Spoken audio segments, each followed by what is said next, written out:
bem-vindo aí de novo à disciplina de linguagem de montagem.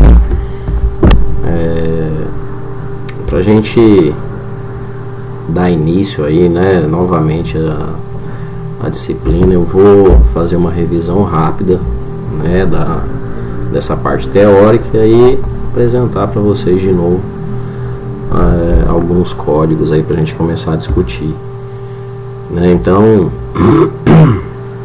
se a gente pensar, né, na arquitetura que a gente está trabalhando, né, que é a arquitetura 8086, né, 8088, que é o padrão Intel e da AMD, né, é uma arquitetura considerada aí talvez a mais difundida na programação de baixo nível. Tá, existem outras, tá, mas essa atualmente é a arquitetura aí, né, mais utilizada para ensino de programação de baixo nível, né? Uma coisa importante de lembrar é que o assembly, né, são um conjunto de instruções, né, onde você consegue instanciar registradores, né, manipular dados,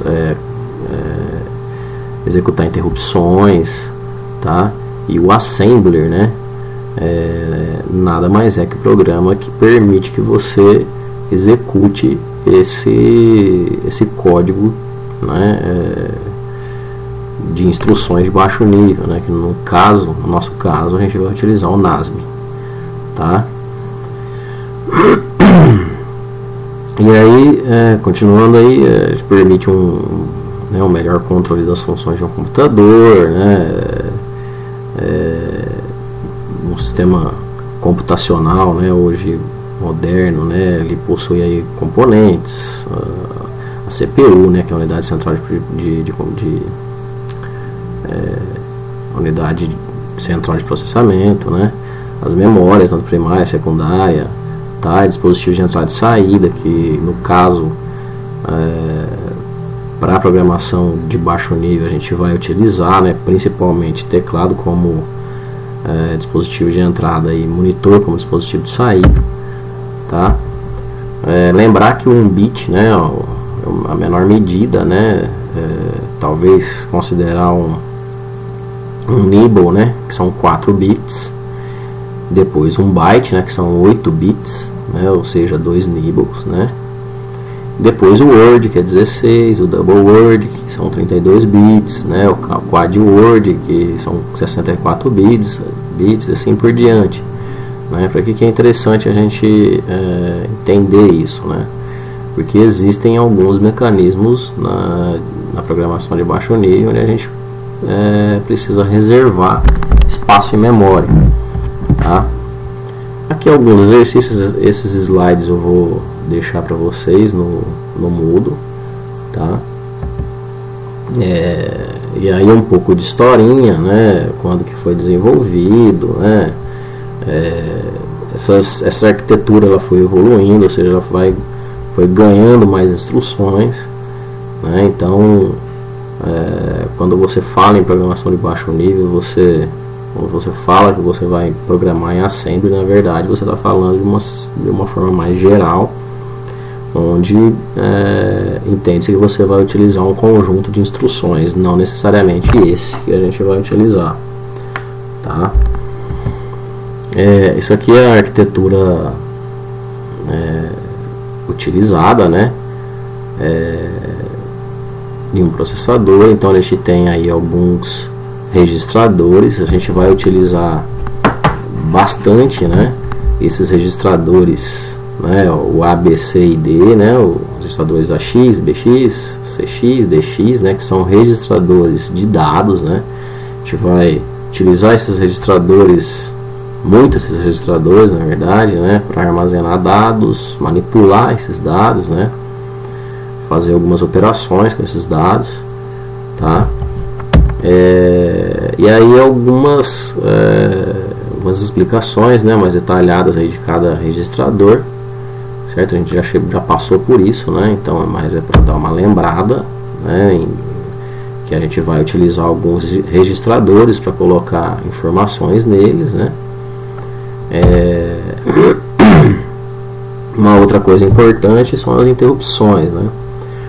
Quando a gente executa um programa, né, implementado, seja ele, né, já implementado em código baixo nível, né, instruções de baixo nível, ou uma linguagem de alto nível, né, esse programa ele causa algumas interrupções, né? Essas interrupções são causadas por software, né, o software que você escreveu, que você criou, tá? Mas existem algumas interrupções que são por hardware, né, ou algumas exceções que o próprio processador, né, executa em caso de algum erro, né, alguma exceção na execução do código, tá?